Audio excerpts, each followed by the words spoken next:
সব্যসাচী দত্তের বিরুদ্ধে বারাসাত আদালতে 56 দিনের মধ্যে চার্জশিট পেশ করা হলো। চার্জশিটে বিধাননগরের প্রাক্তন চেয়ারম্যান সব্যসাচী দত্ত ও বিদ্যুৎ গঙ্গোপাধ্যায়ের নাম রয়েছে। 8ই জুন বিধাননগরের ব্যবসায়ী মধুসূদন চক্রবর্তীর অভিযোগের ভিত্তিতেই গ্রেপ্তার সব্যসাচী দত্ত, উদ্ধার হয় বিপুল সোনা। চার্জশিটে ঠিক আর কি উল্লেখ রয়েছে আরো বিস্তারিত জানবো, আমাদের প্রতিনিধি আবির দত্ত রয়েছেন আমাদের সঙ্গে।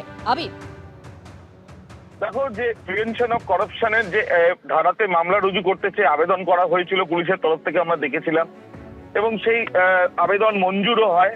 এরপর তদন্ত করতে গিয়ে বিভিন্ন জায়গাতে তল্লাশি অভিযান চালিয়ে নগদ টাকা এবং তার সাথে প্রচুর গয়না পাওয়া যায়। যেটা জানা যাচ্ছে যে সব্যসাচী দত্ত, তার বিরুদ্ধে চার্জশিট পেশ করা হয়েছে বারাসাত আদালতে। তাকে গ্রেপ্তারের 56 দিনের মাথায় যে হুমকির ঘটনার পরিপ্রেক্ষিতে তাকে গ্রেপ্তার করা হয়েছিল, যেখানে তোলাবাজির অভিযোগ ছিল, সেই ঘটনার পরিপ্রেক্ষিতে রাজারহাট নিউটাউনের প্রাক্তন তৃণমূল কংগ্রেসের বিধায়ক, বিধাননগরের প্রাক্তন চেয়ারম্যান সব্যসাচী দত্ত ছাড়াও বিদ্যুৎ গাঙ্গুলির নামেও এই চার্জশিটে রয়েছে বলে জানা যাচ্ছে পুলিশ সূত্র থেকে। গত 8ই জুন বিধাননগরের ব্যবসায়ী মধুসূদন চক্রবর্তী অভিযোগের ভিত্তিতে গ্রেপ্তার করা হয়েছিল সব্যসাচী দত্তকে। বিপুল পরিমাণে সোনা পাওয়া গিয়েছিল, বিপুল সংখ্যায় সোনার গয়না পাওয়া গিয়েছিল, এবং সেই পরিপ্রেক্ষিতে পরবর্তীকালেও তল্লাশি অভিযান চালানো হয়েছিল আমরা দেখেছি। সেই ঘটনাতেই কিন্তু প্রথম চার্জশিট দেওয়া হলো, এবং এই যে চার্জশিট বারাসাত আদালতে পেশ করা হয়েছে, সেই ক্ষেত্রে সব্যসাচী দত্তের যে সম্পত্তি বাজেয়াপ্ত করার আরো একটি মামলা আছে, সেই মামলারও শুনানি রয়েছে এমনটাই জানা যাচ্ছে। ধন্যবাদ আবির।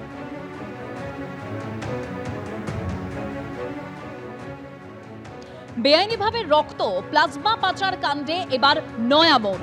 লাইসেন্স বাতিল হতেই রাতারাতি উধাও হেলথ পয়েন্ট ব্লাড ব্যাংকের 2 কর্তা। ড্রাগ কন্ট্রোলের তরফে লাইসেন্স বাতিল হতেই রাতারাতি উধাও এই 2 কর্তা। জামিন নিয়ে গা ঢাকা দিয়েছেন 2 কর্তা, আবার পালাতে পারেন দেশের বাইরেও, এরকম অভিযোগ করেছেন স্বাস্থ্যমন্ত্রী।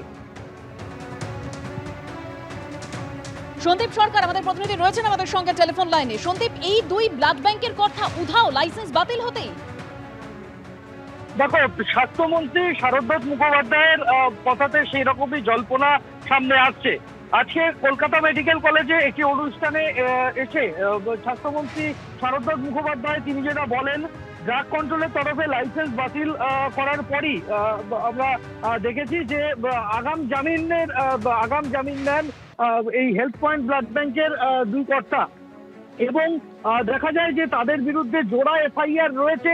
এরকম একটা পরিস্থিতিতে তারা উধাও হয়ে গিয়েছেন। স্বাস্থ্যমন্ত্রীর বক্তব্য যে তারা রাজ্যের বাইরে, রাজ্যের গণ্ডি পেরিয়ে, এমনকি দেশের গণ্ডি পেরিয়েও চলে যেতে পারেন, অন্তত সেরকমই আশঙ্কা তিনি করছেন। এবং তিনি যেটা জানিয়েছেন যে সম্ভবত এই হেলথ পয়েন্ট ব্লাড ব্যাংকের 2 কর্তা তারা দেশের গণ্ডি ছেড়ে চলে গিয়েছেন, এমনটাই তিনি মনে করছেন। ফলে স্বাভাবিকভাবেই প্রশ্ন উঠছে যে একদিকে যখন জোড়া এফআইআর হয়েছে, একটা মথুরাপুর থানাতে আর একটা বালিগঞ্জ থানাতে, দুটি রক্ত বিক্রির যে ঘটনা, প্লাজমা বিক্রির যে অভিযোগ, যে স্বাস্থ্য ভবনকে না জানিয়ে যে কাজ করার অভিযোগ উঠেছে হেলথ পয়েন্ট বিরুদ্ধে, এরকম একটা পরিস্থিতিতে তার 2 কর্তা তাদের খোঁজ নেই, এবং স্বাস্থ্য ভবনের সূত্রে যে খবর যে